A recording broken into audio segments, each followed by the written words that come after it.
Hey guys, welcome to Wrestling Daze and welcome to today's opinions video. This is your thoughts, your theories, your opinions. We do this after every Raw and Smackdown, every premium live event as well. This is where we really put the spotlight on the community and on their thoughts. As well as that, we've got all of the scores from the live stream. So obviously during the live stream, we rate all the matches so we can see how they compare to all the other matches from WWE so far this year.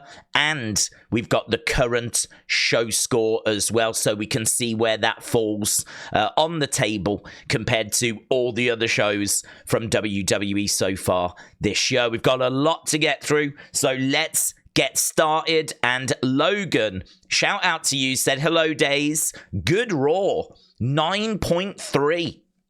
That seems better than good, but is that out of like 15 or something? 9.3. I would say that's all time, personally. I think Julia is going to debut at SummerSlam. I'm from the Philippines. Well, shout out to Logan. Shout out to the Philippines. Julia is a very interesting conversation. Not too many people know about her, certainly outside of hardcore fans. You know, you've really got to know your wrestling to know who Julia is. They don't tend to bring people up straight to the main roster that aren't really known. You know, AJ Styles went to the main roster. Braun went to the main roster. That's it, really. I mean, there's a few names in there, but most people go to NXT first. So when it comes to Julia, I'm thinking NXT first, then she'll make her way to the main roster. But her coming in around SummerSlam time, yeah, I can agree with that. Apparently, she's left Stardom, and she's now going over to Ross's new company. She's expected to be there for a few months. That'll probably see her during the summer, and then SummerSlam around that time, she'll come over to WWE. But I'm thinking she heads to NXT when she arrives. And if you don't know who Julia is, you will know who Julia is. She is going to be a massive, massive star. So, Logan, shout out to you, bud. Glad you enjoyed Raw. George said, Raw was great this week. I think the whole face-to-face on Smackdown will be interrupted by The Rock. That's not authorized by our tribal chief, causing a lot of friction in the bloodline. Gonna be a very interesting Smackdown. I agree. It is going to be a very interesting Smackdown. Absolutely unmissable. Nick said, I'm enjoying the storylines except Sami and Gunther, but everything besides Roman Cody storyline, it feels like a regular storyline and not a Mania. Funny you should say that, actually, because I did get tagged in a tweet, and this tweet was saying, we can't hide the fact, or WWE can't hide the fact that Triple H has botched WrestleMania. And there was this person that was just going off on the WrestleMania cards. And they were going like, you know, Chad should be facing Gunther. There's no match for the women's tag titles yet. You know, I think Austin Theory had a big match last year. He isn't on the card this year. Dominik Mysterio had a big match last year. He's not on the card this year. At least not yet. And they were just going off on like this list of points. I mean, what I would say is let's wait and see what the final card looks like, because obviously I'm expecting a women's tag title match. I'm thinking that Dominik will find a way onto the cards. I think that Austin Theory is just involved in a different story this year, which might be building towards him and Grayson Waller doing something, and that has not resulted in something seemingly for WrestleMania. But they're telling their own story. I mean, I don't know. I can't say that this has been botched. I can agree that this is not the WrestleMania card I would have booked. You know, Gunther against Sami, that ain't the match we were going to get anyway. We were meant to be getting Gunther against Brock. And if it was Gunther-Brock, I think we'd be a lot more excited for it. I just think the problem with the whole Sami thing is that a load of people wanted Chad's. It's not going to be Chad's. And so a lot of people are now down on that match, which is a real shame. And I do feel really sorry for Sami, because Sami deserves support. I mean, he works hard. He just finds himself in this situation that's not his fault. They've put him in this situation where people wanted Chads. And, you know, he is the guy that's kind of upset the apple cart, if you will. So I feel sorry for Sami. It's not his fault. I think people know that. But yeah, you know, I don't disagree. I think that there's parts of this WrestleMania card that I would definitely look to change. People wanted LA Knight against Logan, and instead you're getting a triple threat match with like Randy and Kevin, and I don't know that anyone fantasy booked that one.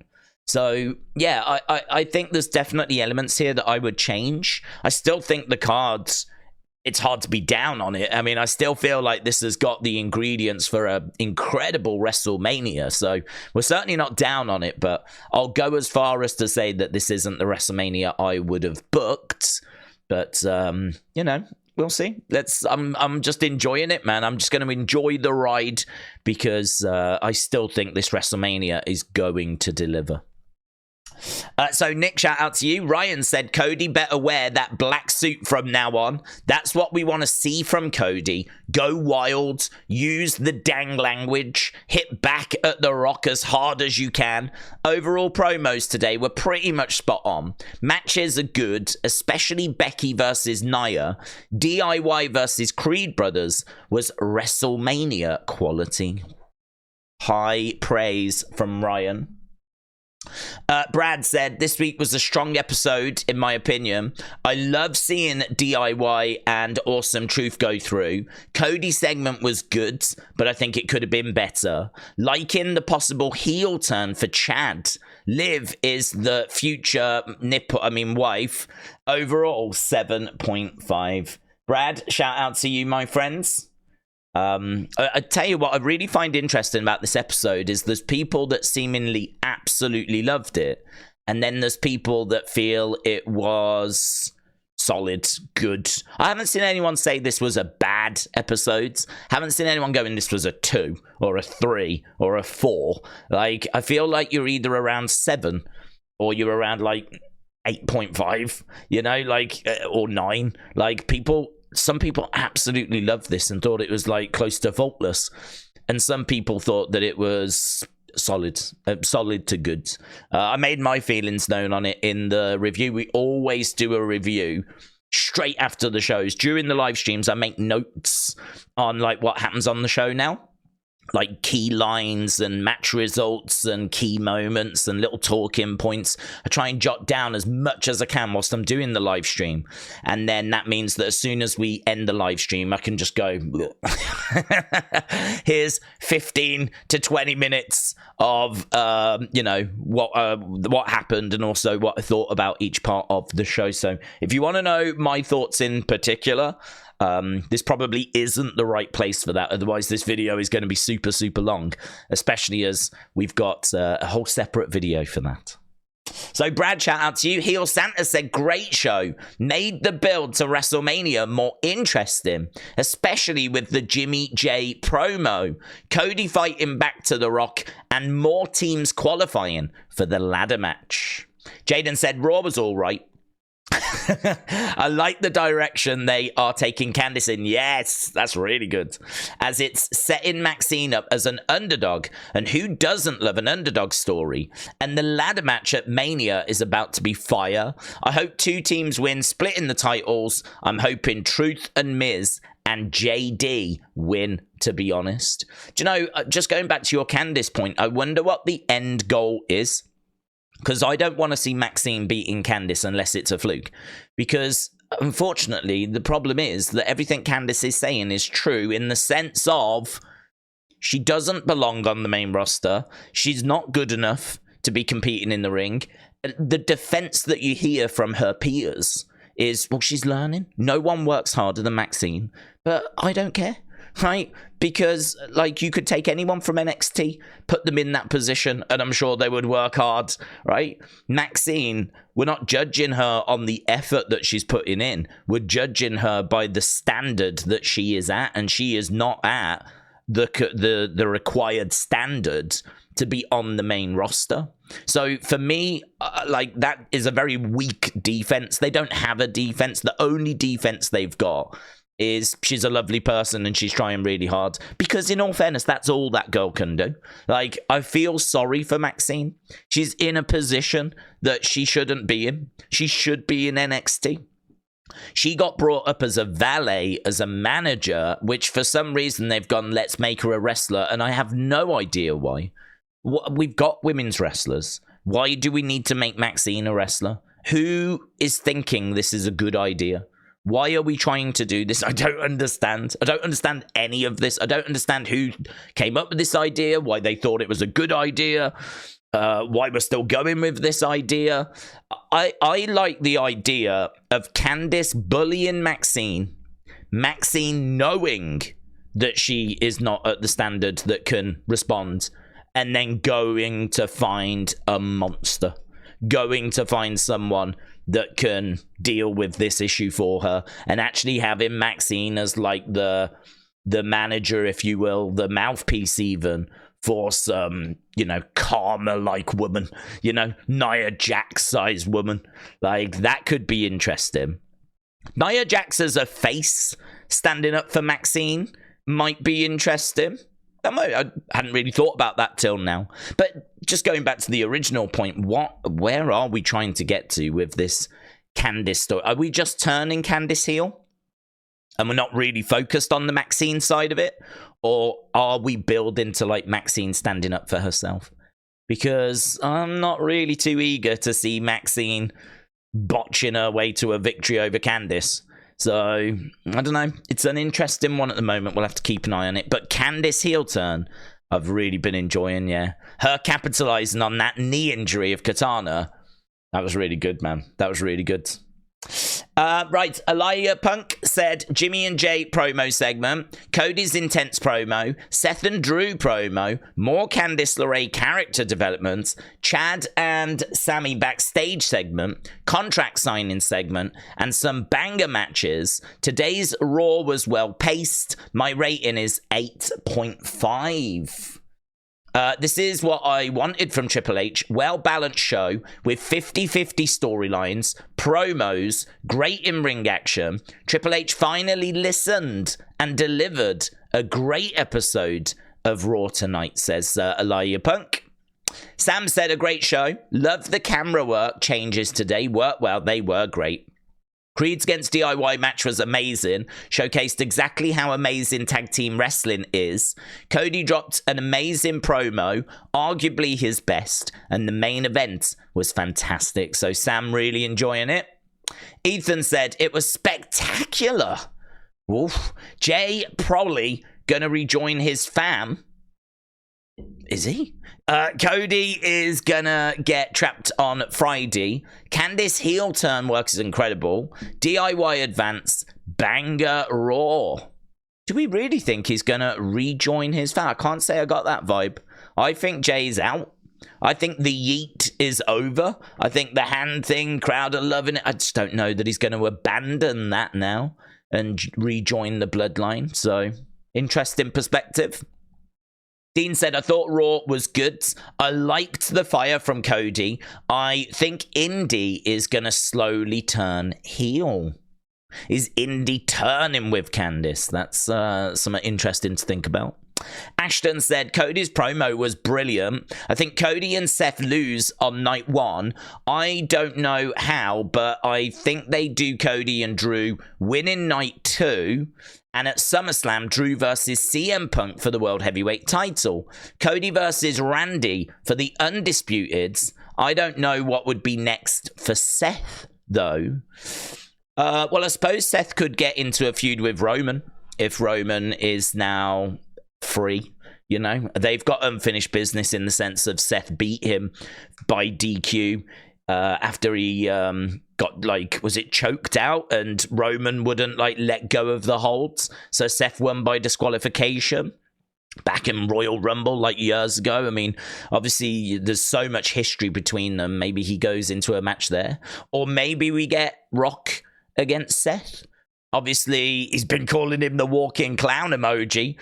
Word on the street is that we don't expect WrestleMania 40 to be The Rock's last match. I think we're all expecting Rock Roman at WrestleMania 41, for example.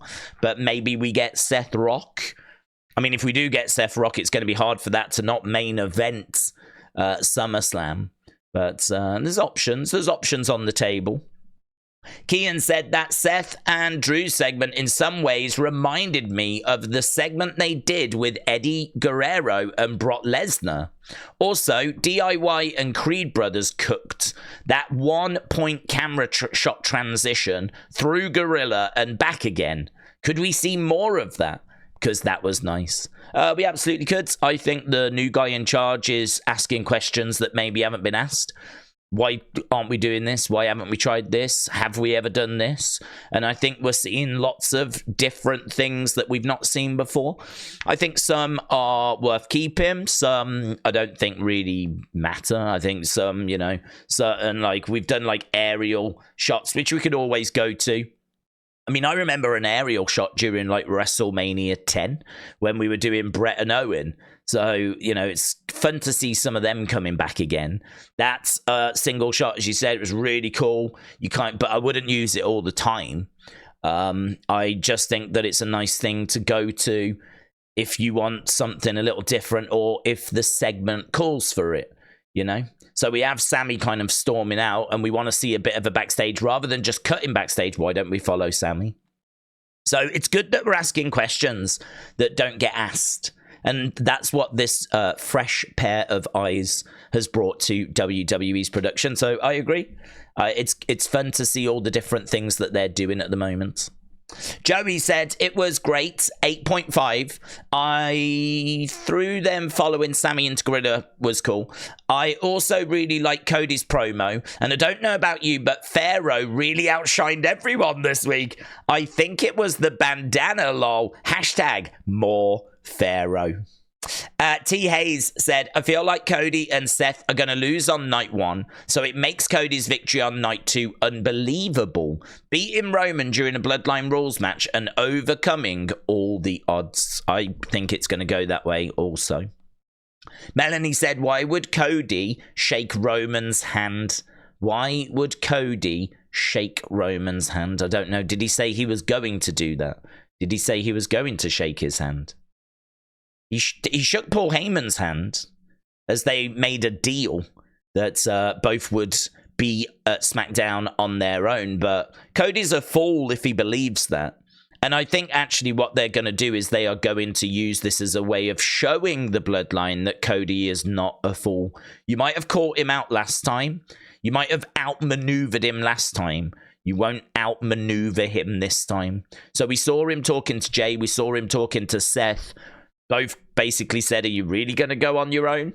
And he kind of said he was. I'd like to think that he has a word with them off camera saying, listen, you're coming with me, yeah? Because when the Bloodline show up, and I'm sure it's when, even if Roman didn't know it was going to happen, you know, I agree with people. I think that Jimmy, Solo, Rock could all show up.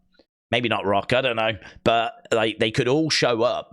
And it could be that it turns out the Rockers ordered it. Roman didn't know about it. That causes friction. It also puts Cody in a bad situation, but Cody can show he was prepared. It could tick a lot of boxes. It could really move this story forwards, you know, on a couple of fronts. So SmackDown is going to be unmissable. Pro Wrestling News said today's Raw was best for me. I will give it a great 80% rating for the show. Cody did excellent promo, but I want to ask one question. Why did he say in his promo that he might not finish his story? Is he telling people to be ready for that too?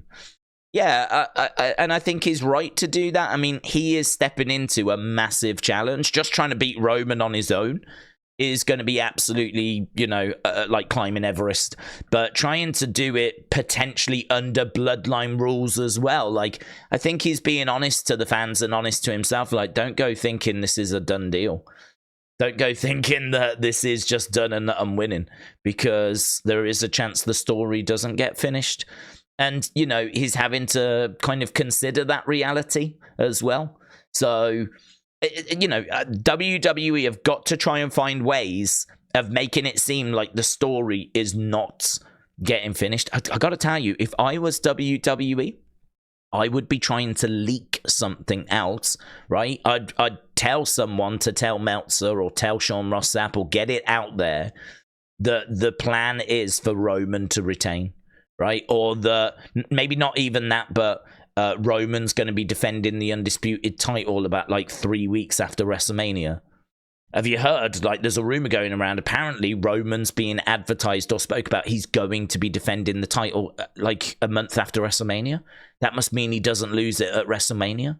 If I could get that rumor out there, if I could get that, I would definitely do that. Because these little seeds, these little things that can just throw people off the scent, muddy the water, put a bit of doubt in people's minds that Cody is going to finish the story. Cody is like a minus 700 favorite right now. People are absolutely adamant that this is getting finished. And if I'm WWE, I'm sort of seeing it as my responsibility to make sure I muddy that water. In fact, I would set that as my target. I would look at the odds, and which currently say minus 700, and I would set myself the goal of trying to reduce that down. I want that to be like minus 200. I want to try and make it closer so that people don't quite know which way the main event is going. And I would have rumors out there. I would do whatever I could to try and muddy the waters. So, you know, Cody saying, listen, the story might not get finished. I don't know that that's an attempt to do that. It might just be him being honest and saying, look at I've already tried once and failed last year. And now The Rock's involved. It's arguably even harder. And it might be bloodline rules. So you can sort of understand why he would throw that line out there. Challenger Dark said, I've no interest in Jimmy against Jey. That match will be my break during WrestleMania. Raw was good. Nothing groundbreaking, but still entertaining. 7.5. Who do you think is the most underrated, least utilized guy on the roster? For me, it's Ricochet, so I'm glad he got a win. I feel like that's a very difficult question to answer because you've got a lot of good talent. I mean, you could make the argument for, say, Cedric Alexander, who has been just amazing whenever we've had chance to see him. I always remember during the Cruiserweight Classic, people chant him, sign him up, because he put on an absolute banger. And Triple H came through the curtain and grabbed his arm, held up Cedric's arm after he'd just lost, and was like, I see what you see, basically. I think he might have even said, you want me to sign him up? You want us to sign him up? Like, you got it type thing, you know? And he did get signed. And since then, really, it's just been a load of awful booking. I mean, really, we just have not found much for him to get his teeth into outside of, say, the Hurt Business. So I look at someone like Cedric and I'm like, damn, man, he deserves better. He deserves an opportunity. We got rid of Shelton. We didn't get rid of Cedric. But yet Cedric still can't get onto TV. We are starting this new tag team for him and Ashanti the Adonis. So hopefully that leads somewhere. But yeah, he's been criminally underutilized. Ricochet, absolutely, you can make an argument for that. Odyssey Jones, you know, this big guy who is just doing house shows at the moment. I'd love to see him getting more TV time than what he's getting. People might say before Chad got his kind of intercontinental run that Chad was in that mix as well. You know, there's a lot. I think there's a lot of people. It's great to see them doing something with Candice, isn't it? But Ricochet is absolutely in that group. Of course he is. He's absolutely in that group. And people got a little excited with the whole Puma references that were being made on commentary. I don't know that that's a tease that we're going in a certain direction, or if it's just a reference to who he used to be. But it is funny, during streams we've been saying I'd love for a complete overhaul for his character, something a bit more in line with who he was when he was in Lucha Underground, which was Prince Puma. And if we could kind of get him back to that, that would be awesome, or something similar to that. So the Puma references on commentary got people excited, but we'll have to wait and see if it actually leads anywhere. Harry said, how are you? Last man standing could really suit Seth against Drew. Adding in a cheeky stipulation, as there aren't too many elsewhere on the card. Feel like at least 4 matches left to put on the cards. It would be criminal to leave off Ray, Santos, Dom, and Bobby. Well, I don't know what we're going to do with LWO and Legado, The streets are saying that Final Testament against the Pride is going to be added. So that's what the streets are saying. But I don't know about LWO and Legado. Dominik and Andrade feels like there's some potential there. But I don't know that we're going to get something set in time for WrestleMania. So, I mean, listen, we've just got a stacked roster. It's very difficult to get everyone on. You're always going to have people left off. We had people left off last year. People were gutted about LA Knight not being on. People were gutted about Bobby not being on. Obviously, Bobby was meant to face Bray, and we know that Bray had his health issues. So, yeah, you know, that was obviously last year. This year, it's just going to be a different set of names, isn't it? White Canadian male said Evil Uno and Serpentico both told me that Bruce Springsteen was debuting, but they lied. Well, that you shouldn't be getting your wrestling information, certainly to do with Raw, from Evil Uno and Serpentico. So, you know, that's on you. That's on you. Watson said, I'm excited for the Jey Jimmy match. I thought their promo was good, but how can Jey say he misses Jimmy and then cheap shot him? I hope they go deeper into it and get Solo, maybe conflicted on which side to choose, and maybe get more family members involved. I mean, I can't quite remember how that played out in regards to he said this, he said that, he did this. I mean, I don't mind him saying that he misses him because he would miss him. I mean, they are twin brothers, and like they have got a bond which is just, you know, unbreakable, if you will. So him being like now on his own after being in the, you could understand, like, yeah, I mean, I bet it is a bit lonely backstage at times, and going out there to the ring on your own, doing promos on your own. Like, I can understand him saying that he misses him. And I seem to remember he then said, I think he was trying to get him onto his side. I know that they've got this match coming up, but I think in that moment he was trying to get his brother to join him. Jimmy was not having it. Jimmy fired back with who left who, blah, blah, blah, blah, blah. And so I think that, you know, refocused Jey in that moment then of like, I tried. It's not going to happen. I gave it a go. The match is happening. You know, that's it. I gave it a go. I stuck out the olive branch and it was rejected. So I'd have to rewatch it to see if it was a bit clunky, if maybe it didn't flow or whatever. It didn't strike me as an issue at the time. But I was really pleased they started with that personally. I think it needed that spotlight of being on first. So I was quite pleased they started with it. But yeah, I don't know. If it jumped out as being a bit off, then I'll have to go back and have a look at it again. So Watson, shout out to you. GX Blaze said, Monday night was really good. The segment with Jey and Jimmy, I was excited for that. Becky is one of my favorite matches this year. It was really good. Cody segment was crazy. I don't like the Dominik rival and that match with him. Overall, I give it 8.5. Not the best, but a really good show. Bray Wyatt Hall of Fame, says Brendan. Right, I tell you what we're going to, because I think we haven't got loads of comments left. I think we've got a fair few, but not tons. Let's have a look, shall we, and see how this is scoring. So this is where we are at the moment. You can see that this score is coming in high, really high. It's coming in like great, which I don't have a problem with. But for me, I mean, I'd be down here. I'd be around that range for this show personally. But it's all the way up here. It's getting a nosebleed. I mean, it really is like, what, 1, 2, 3, 4, 5, 6, 7, 8, 9. The 10th best show of the year at the moment. Which seems very, very high to me.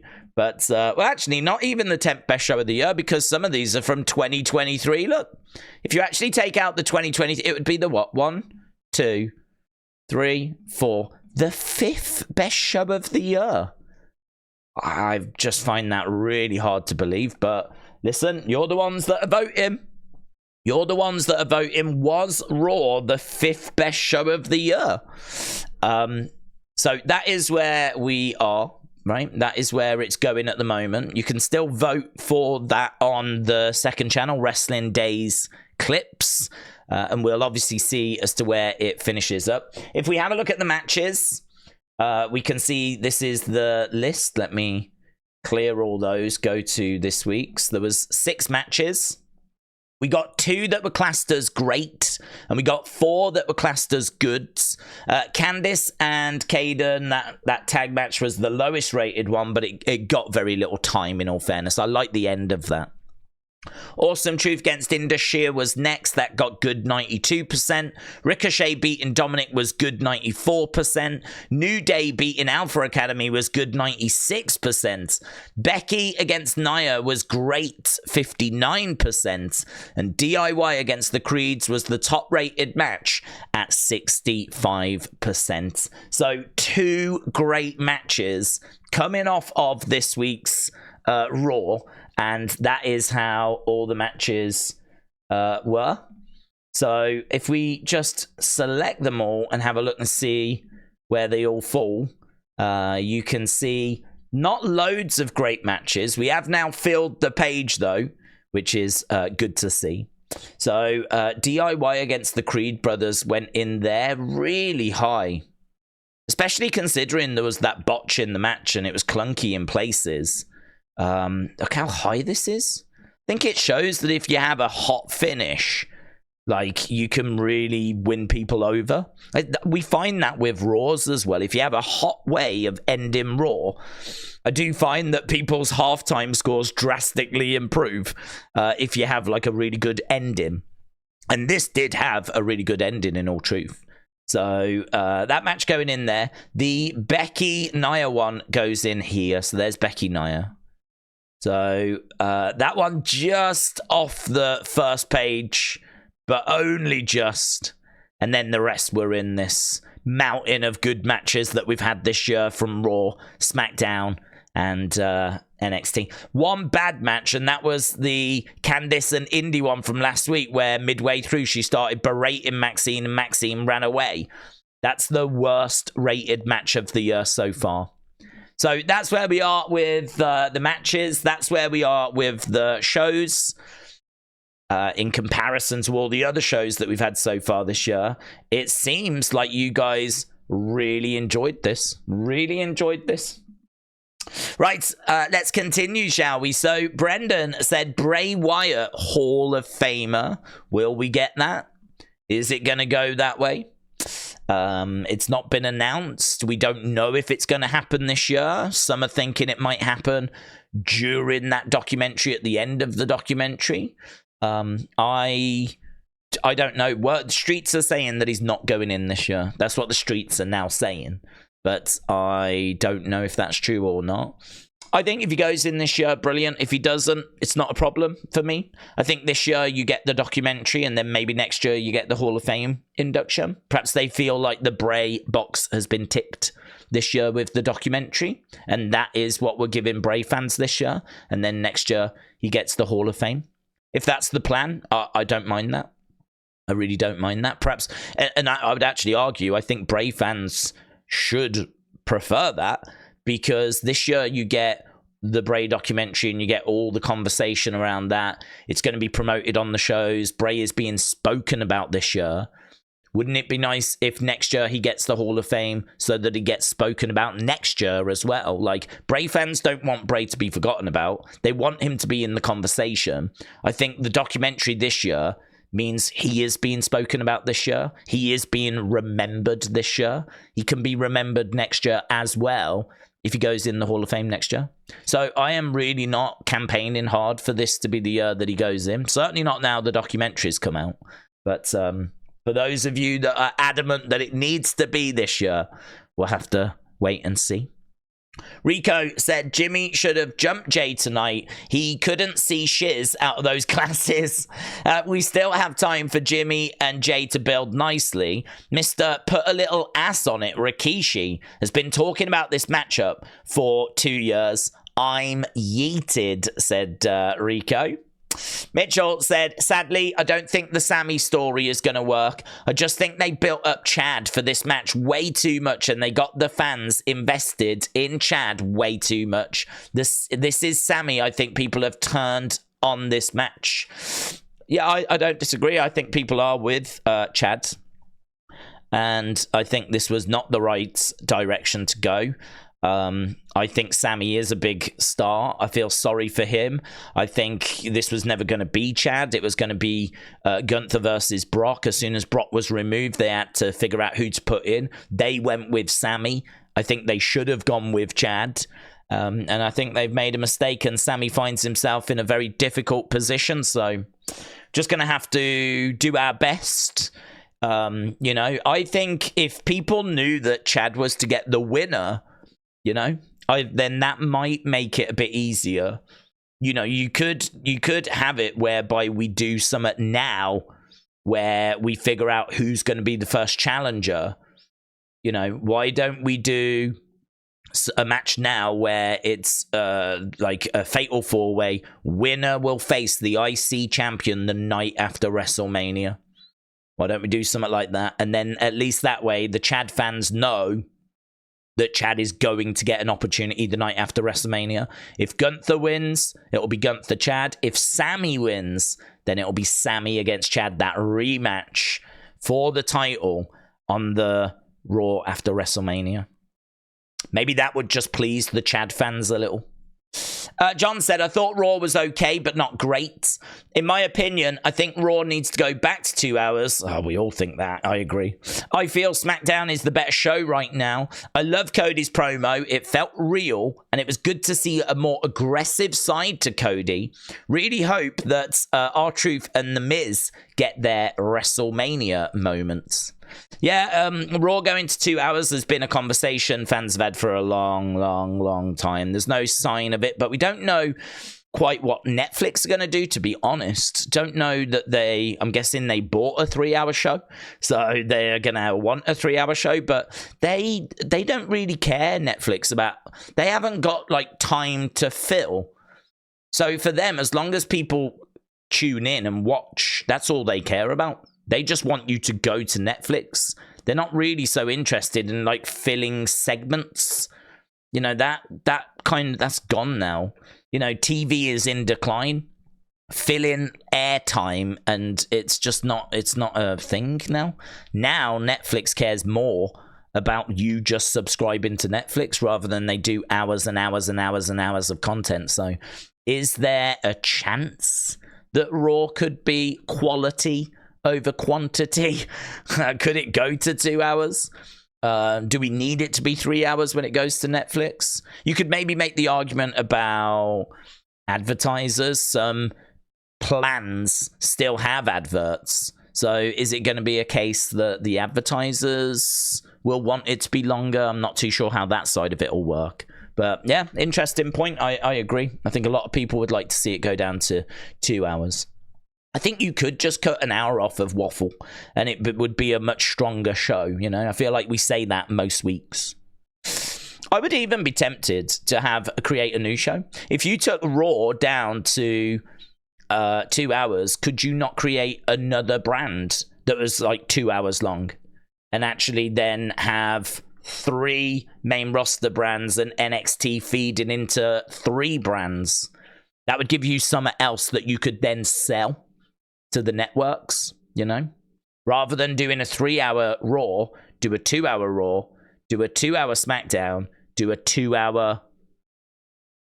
Bring back Superstars. Bring back Primetime Wrestling.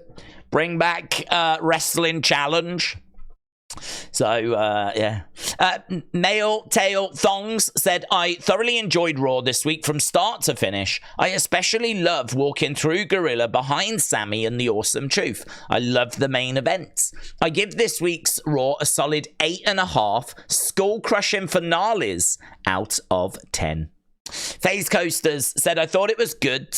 Great start and finish match-wise. Cody's promo was great, as well as Seth and Drew. The other 2 tag team matches in the middle were boring, said FaZe Coasters.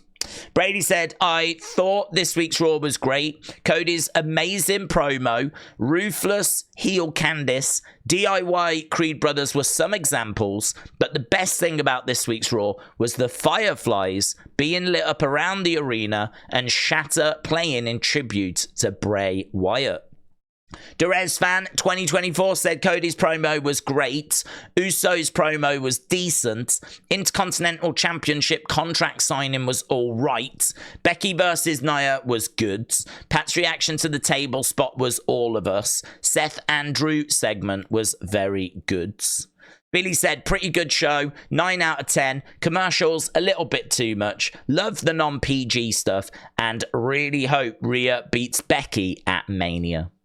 Nando said Cody gave his best promo I've seen. Love that they're finally doing something with Candice. She's a great wrestler. Glad that Chad is still getting some focus. First Raw in a while I was rushing to leave work for. Wasn't perfect, but I enjoyed it.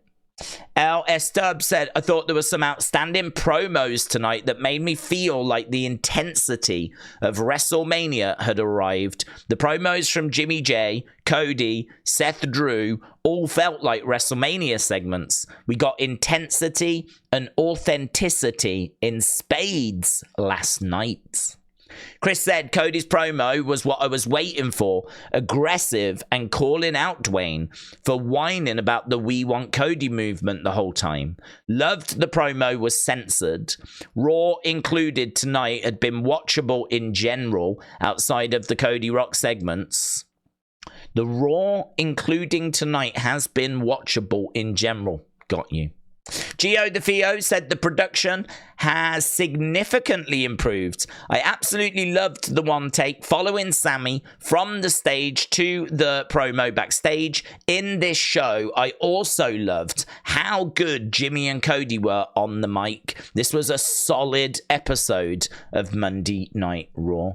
Hey, look at that. I knew that we didn't have loads left, but we've just got one more to go. My Raw thoughts and opinion, I thought it was a great Raw. Jimmy J promo was great. Cody segment was fire. Can't wait to see him on Smackdown. Tag match with DIY Creeds was a 5-star match. Becky versus Nia was good. Let's not forget about the live nipple part. There we go. So people really, really into this show, really enjoyed it. We might as well show where it is going at the moment on the show rating. Let's bring it up. There at the moment it is one. I've got to count it again because I don't quite believe it. 1, 2, 3, 4. The 5th best show of the year at the moment. The 5th best show of the year. Only 4 of the show. Raw, SmackDown, Premium Live Events, NXTs. Apparently only 4 of the shows this year have been better, which is amazing. So I don't know that it's going to stay there. It might even rise. But at the moment, it's going in there. So people really, really enjoyed this show. Really enjoyed this show.